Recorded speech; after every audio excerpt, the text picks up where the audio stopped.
नमस्कार, मैं हूं सत्यपाल और आप देख रहे हैं CWB हिंदी न्यूज। शक संवत 1948 विक्रम संवत 2083 आज श्रावण मास के कृष्ण पक्ष की नवमी तिथि और दिन शुक्रवार है। तदनुसार अंग्रेजी तारीख 7 अगस्त सन 2026। सबसे पहले आज की सुर्खियां। दिल्ली NCR में तेज बारिश, traffic jam, work from home की सलाह, बद्रीनाथ हाईवे बंद तो केदारनाथ में गाड़ियां फंसी। इसके अलावा ऋषिकेश में गंगा वार्निंग लेवल पार। हांसी वाले बाबा के समर्थन में जंतर मंतर वाली टीचर उतरी, बोली दम है तो रामपाल व आसाराम के डेरे बंद करके दिखाओ। लाल किले पर पहली बार गूंजेंगे वंदे मातरम के सभी 6 छंद, जानिए क्या है खास तैयारी। गेस्ट टीचर्स के खिलाफ हरियाणा सरकार की अपील, डिस्पोज 12,000 टीचर्स के पक्का होने की राह खुली। चंडीगढ़ पुलिस भर्ती का नया नियम, नहीं होगा इंटरव्यू, जानिए कैसे बनेगी फाइनल मेरिट लिस्ट। एस्टेट में 20 सवाल खाली छोड़ने वाले अभ्यर्थी डिस्क्वालीफाई हुए। BSEH की योग्य और अयोग्य उम्मीदवारों की सूची जारी। महेंद्रगढ़ में बिजली कर्मचारियों का प्रदर्शन, निजीकरण और एग्री डिस्कॉम का किया विरोध, सरकार पर वादा खिलाफी का आरोप। कांवड़ी यात्रा को लेकर हिसार पुलिस अलर्ट, बरवाला, खेड़ी चोपटा, जींद मार्ग किया बंद, तेज आवाज में नहीं बजाया जाएगा डीजे। बकाया प्रॉपर्टी टैक्स के ब्याज पर 75% छूट मिल रही है, हरियाणा सरकार का बड़ा फैसला। लोन न चुकाने पर मोबाइल लैपटॉप लॉक नहीं कर सकेंगे बैंक, RBI ने रिकवरी के नियमों में बदलाव किया। 1 जनवरी 2027 से होने जा रहे हैं नए नियम लागू। जींद में केंद्र सरकार के खिलाफ किसानों का धरना प्रदर्शन, प्रस्तावित अमेरिकी ट्रेड डील का किया विरोध, 10 अगस्त को जेल भरो आंदोलन की है तैयारी। महेंद्रगढ़ में जल्द शुरू होगा रोडवेज का सब डिपो, विधायक कंवर सिंह ने की परिवहन मंत्री अनिल विज से मुलाकात, विज ने दिया भरोसा। PM मोदी से मिलेंगे हरियाणा के कॉमनवेल्थ गेम्स विजेता, पंचकुला का सम्मान समारोह स्थगित, जल्द होगी नई तारीख का ऐलान। तीज से पहले त्योहारों में रौनक, कपड़ों की दुकानों पर सुबह से लेकर देर शाम तक खरीदारों की उमड़ रही है भीड़। और हरियाणा में सरस्वती नदी पुनर्जीवन को मिली रफ्तार, 350 एकड़ में बनेगा विशाल सरोवर। और अब खबरें विस्तार से।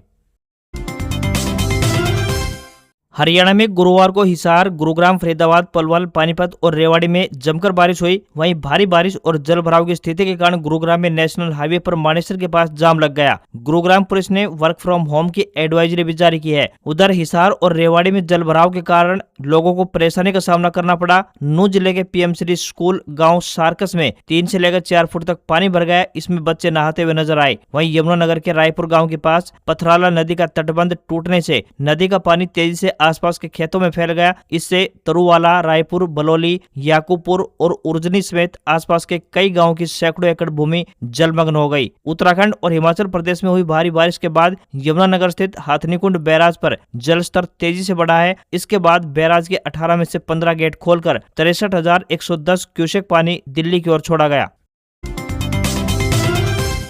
हरियाणा के हादसे वाले बाबा दिनेश पुरी के खिलाफ पाखंड को लेकर चल रही कंट्रोवर्सी के बीच रोहतक की चर्चित लेडी टीचर सुलेखा दलाल कूद पड़ी है। दलाल ने बाबा को खुला सांड और पाखंडी बताने वाले धर्मेंद्र हुड्डा को खुली चुनौती दी है। सुलेखा तब सुर्खियों में आई थी जब दिल्ली के जंतर मंतर पर CJP के प्रदर्शन में शामिल होने पर शिक्षा अधिकारी ने बैकडेट के लेटर से सस्पेंड कर दिया था। हालांकि 2 दिन बाद ही बहाल कर दिया गया। सुलेखा दलाल ने धाम पर उठ रहे सवालों पर पलटवार करते हुए कहा कि बालाजी की भक्ति कोई पाखंड नहीं है और यदि यह पाखंड है तो भी ऐसा पाखंड करना हर किसी के बस की बात नहीं है। अगर धर्मेंद्र हुड्डा में सच में इतनी पावर है तो वो बड़े बड़े आश्रमों जैसे आसाराम बापू, राम रहीम और रामपाल महाराज के डेरों को बंद करवा कर दिखाए। गरीबों के छोटे डेरों पर अपनी ताकत न आजमाए। उधर हरियाणवी सिंगर एक्ट्रेस पूजा हुड्डा की वीडियो भी सामने आई है जिसमें वो कह रही है कि मैं हांसी धाम पर आती रहती हूँ लेकिन कैमरे पर पहली बार आई हूँ। इस धाम पर ऐसी शक्ति है कि इसका कोई कुछ नहीं बिगाड़ सकता। जिसे भी कष्ट है वो बालाजी धाम आए हैं। धाम को पाखंड बताने पर सुलेखा दलाल ने सख्त लहजे में कहा कि जो लोग इसे पाखंड मानते हैं वे धाम पर जाना छोड़ दें, लेकिन बेवजह विवाद क्यों खड़ा कर रहे हैं। उनका कहना है कि जिन लोगों के कष्ट धाम में जाने से दूर हो रहे हैं और जिनके बच्चे ठीक हो रहे हैं वे तो इसे भगवान ही मानेंगे ना। गरीबों के छोटे डेरों में लोग अपने दुख दर्द लेकर जाते हैं। वहीं धर्मेंद्र हुड्डा को लेकर पूछे गए सवाल पर सुलेखा ने कहा कि अगर धर्मेंद्र हुड्डा में सच में इतनी पावर है तो आसाराम बापू और रामपाल महाराज के डेरों को बंद करवा कर दिखाए, सिर्फ गरीबों और छोटे डेरों पर अपनी ताकत क्यों दिखा रहा है। आरोप लगाया गया कि चुनाव के समय इन बाबाओं को बाहर निकाल दिया जाता है क्योंकि उनकी राजनीतिक पावर बहुत अधिक है।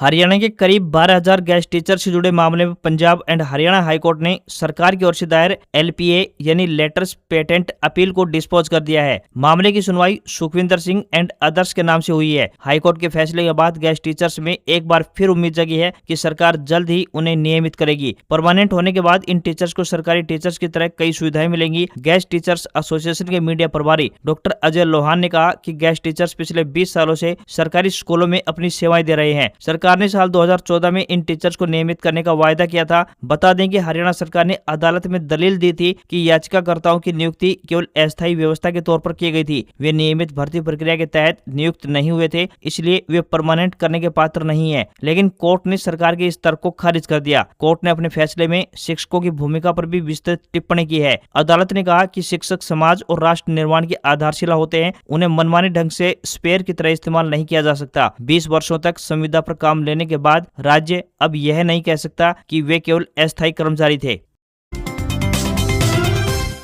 हरियाणा सरकार ने प्रदेश के लाखों संपत्ति मालिकों को भारी भरकम ब्याज और पेनल्टी के बोझ से राहत देने के बकाया प्रॉपर्टी टैक्स पर 75% ब्याज छूट की योजना का ऐलान किया है। इस फैसले का सीधा फायदा उन करदाताओं को होगा जिनका सालों से टैक्स बकाया है यानी पेंडिंग पड़ा है और जो भारी ब्याज के कारण भुगतान नहीं कर पा रहे थे। इस छूट का लाभ उठाकर संपत्ति मालिक बहुत कम खर्च में अपना खाता क्लियर कर सकते हैं। हालांकि इस बड़ी राहत का लाभ उठाने के लिए 31 अगस्त तक का ही समय दिया गया है। 1 सितंबर से पुरानी व्यवस्था पूरी तरह बंद हो जाएगी और नई प्रॉपर्टी टैक्स नीति के तहत ही भुगतान स्वीकार किया जाएगा। हिसार नगर निगम आयुक्त सी जयाश्रद्धा ने बताया कि हरियाणा सरकार की यह योजना टैक्स बकायेदारों के लिए एक सुनहरा अवसर है। उन्होंने प्रदेश और शहरवासियों से अपील की है कि वे लास्ट डेट का इंतजार किए बिना जल्द से जल्द अपना टैक्स जमा करवाएं। सरकार के निर्णय के अनुसार वर्ष 2010-11 से लेकर वर्ष 2025-26 तक की अवधि के बकाया प्रॉपर्टी टैक्स के ब्याज पर 75% की छूट दी जा रही है। इसकी अंतिम तिथि 31 अगस्त 2026 तय की गई है।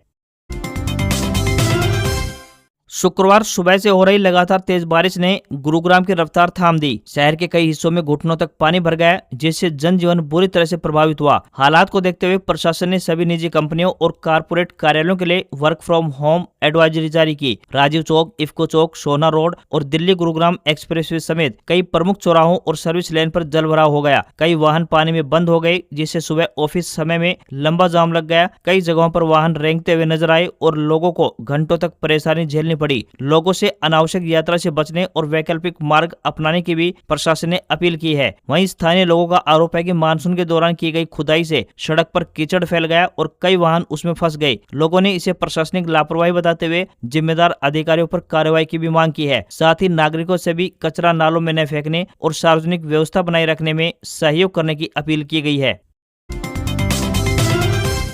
हरियाली तीज के त्योहार को लेकर शहर के बाजार पूरी तरह से सज चुके हैं। महिलाओं में खरीदारी का उत्साह चरम पर है और इस बार पारंपरिक परिधानों के साथ मॉडर्न एथनिक फैशन का ट्रेंड सबसे अधिक देखने को मिल रहा है। बुटीक, शोरूम और कपड़ों की दुकानों पर सुबह से लेकर देर शाम तक खरीदारों की भीड़ उमड़ रही है। इस बार palazzo set, festive kurta set, straight cut कुर्ते, फारसी salwar, balloon pant, co-ord set और प्री ड्रेप्ड साड़ियां महिलाओं की पहली पसंद बनी हुई है। चंदेरी फैब्रिक, ट्रांसपेरेंट महीन कपड़े और हल्की चमक वाले वस्त्रों से तैयार परिधानों की मांग भी काफी बढ़ी है। आरामदायक होने के साथ ही ये आउटफिट स्टाइल लुक भी दे रहे हैं। डिजाइन और कढ़ाई की बात करें तो भारी एम्ब्रॉयडरी की जगह इस बार फ्लोरल पैटर्न, गोटा पट्टी की महीन कारीगरी, शीशे की जड़ाई और आकर्षक बुनावट वाले परिधान अधिक पसंद किए जा रहे हैं। कपड़ों के साथ साथ ऑक्सीडाइज्ड ज्वेलरी, कुंदन सेट, रंग बिरंगी चूड़ियां, झुमके, पोटली बैग और मेहंदी की बिक्री में भी अधिक और अच्छी तेजी दिखाई दे रही है। साथ ही महिलाएं ऐसे परिधानों को प्राथमिकता दे रही हैं जो फैशनेबल होने के साथ साथ लंबे समय तक पहनने में भी आरामदायक हो। तीज नजदीक आने के साथ ही खरीदारी में अभी और तेजी आने की उम्मीद है।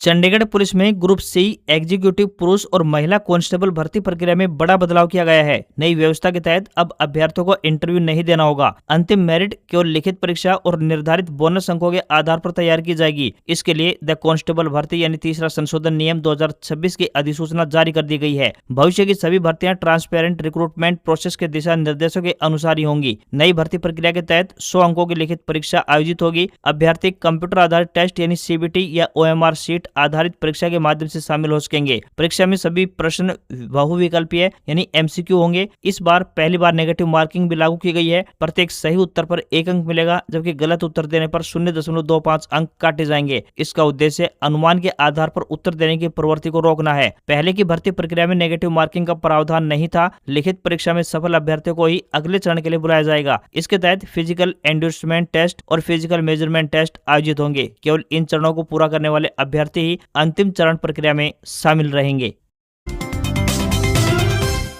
दक्षिण हरियाणा के श्रद्धालुओं के लिए बड़ी खुशखबरी सामने आ रही है। राजस्थान के हनुमानगढ़ में आयोजित होने वाले प्रसिद्ध गोगा मेडी मेले के लिए रेलवे ने कई स्पेशल ट्रेन संचालित करने का अहम फैसला लिया है। ये सभी ट्रेनें रेवाड़ी जंक्शन से संचालित होंगी। हर साल आयोजित होने वाले गोगा मेडी मेले में हरियाणा ही नहीं बल्कि कई अन्य राज्यों से बड़ी संख्या में श्रद्धालु उमड़ते हैं। ऐसे में इन स्पेशल ट्रेनों के संचालन से न केवल अतिरिक्त भीड़ भाड़ को नियंत्रित करने में मदद मिलेगी, बल्कि रोजाना संचालित होने वाली ट्रेनों से यात्री दबाव कम करने में भी सहायता प्राप्त होगी। बता दें कि ट्रेन नंबर 04791 रेवाड़ी गोगा मेडी मेला स्पेशल ट्रेन 31 अगस्त से 9 सितंबर तक एवं 18 से 21 सितंबर तक रेवाड़ी से सुबह 6:15 पर रवाना होकर 10:15 गोगा मेडी पहुंचेगी। इसी प्रकार ट्रेन नंबर 4792 गोगा मेडी रेवाड़ी मेला स्पेशल ट्रेन उपरोक्त तारीखों के दौरान गोगा मेडी से सुबह 10:45 पर रवाना होकर शाम 4:50 पर रेवाड़ी पहुंचेगी। बीच रास्ते में ट्रेन दोनों दिशाओं में महेंद्रगढ़, लोहारू व सादुलपुर स्टेशन पर ठहराव करती हुई आएगी। इस ट्रेन में 15 जनरल कोच एवं 2 वार्ड डब्बों सहित कुल मिलाकर 17 डब्बे होंगे। इसके अलावा ट्रेन नंबर 04795 रेवाड़ी गोगा मेडी स्पेशल ट्रेन 30 अगस्त से 9 सितंबर एवं 18 एवं 20 सितंबर तक रेवाड़ी से शाम 6:10 पर रवाना होकर रात 11:10 पर गोगा मेडी पहुंचेगी। इसी प्रकार ट्रेन नंबर 04796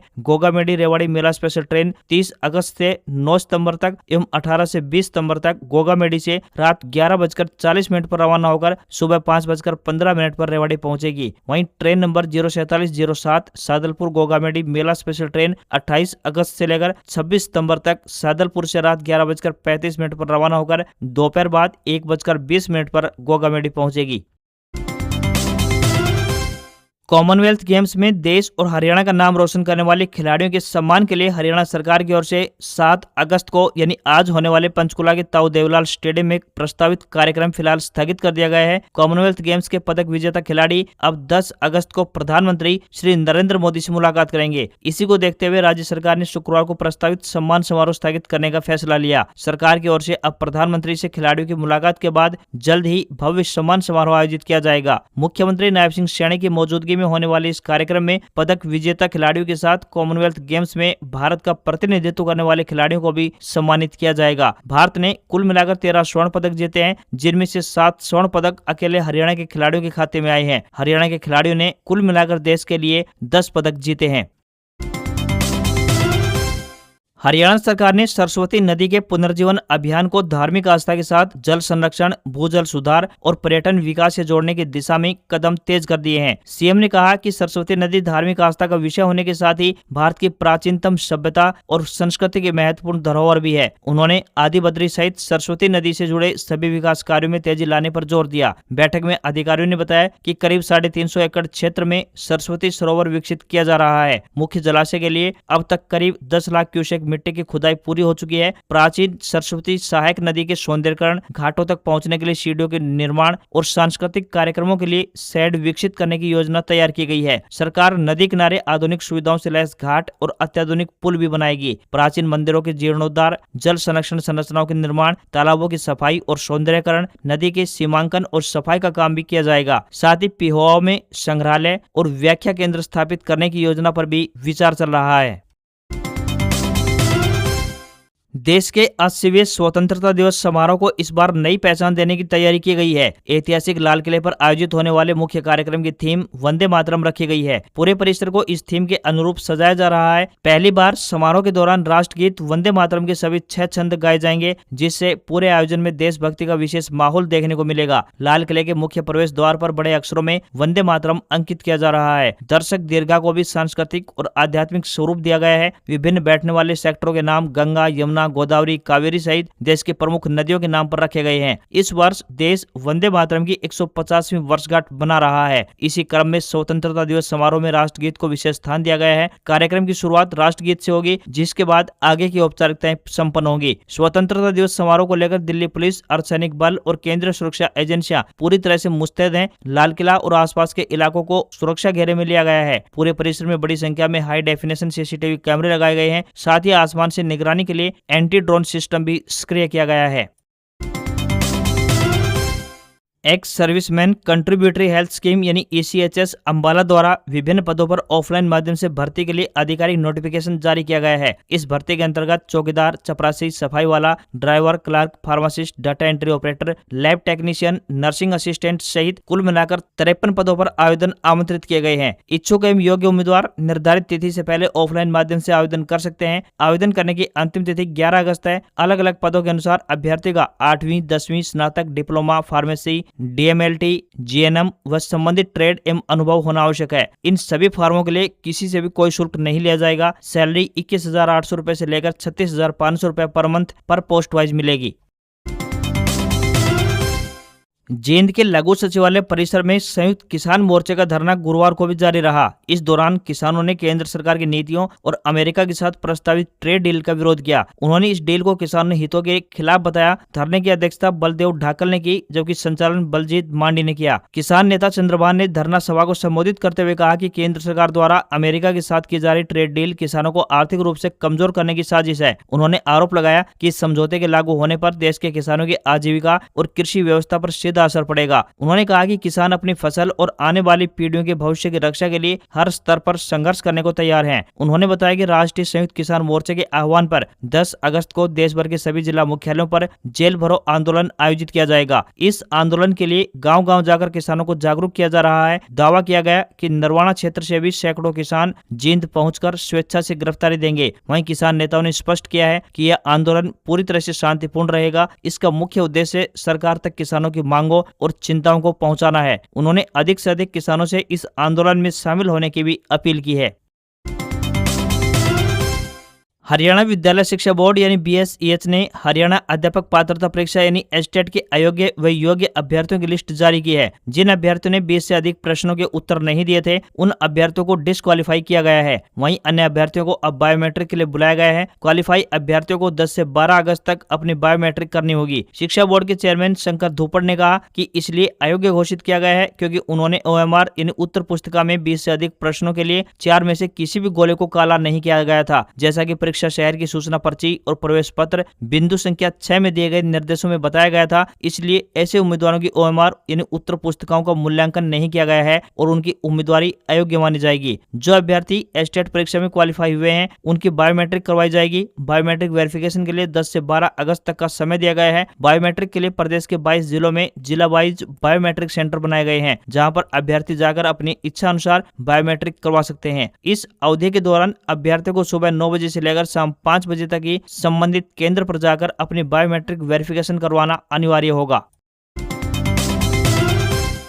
भारतीय शेयर बाजार में तेजी देखने को मिली। सेंसेक्स 374 अंक चढ़कर 78,955 के लेवल पर बंद हुआ। निफ्टी में 11 अंकों की बढ़त रही और ये 24,636 पर पहुंच गया। कारोबार में बैंकिंग शेयरों में खरीदारी और रियल्टी शेयरों में गिरावट देखने को मिली। वहीं सोने चांदी की कीमत में बढ़त देखने को मिली। India bullion and jewellers association के मुताबिक 10 ग्राम 24 कैरेट सोने का दाम 2,814 रुपए बढ़कर 1,48,000 रुपए पर पहुंच गया है। वहीं 1 किलोग्राम चांदी की कीमत 1,112 रुपए बढ़कर 2,26,000 पर पहुंच गई है। इस महीने यानी अगस्त में सिर्फ 6 दिन में सोना 5,580 रुपए और चांदी 7,379 रुपए महंगी हो चुकी है। वहीं 22 कैरेट सोने का दाम 1,35,971 रुपए प्रति 10 ग्राम के स्तर पर पहुंच गया है। इसके अलावा $1 का रेट 95 रुपए 30 पैसे के स्तर पर बंद हुआ। आज खबरों में बस इतना ही। देखते रहिए आपका अपना हरियाणा का सबसे बेहतरीन news channel CWB Hindi news. नमस्कार। इसी आशा के साथ आपका दिन शुभ रहे।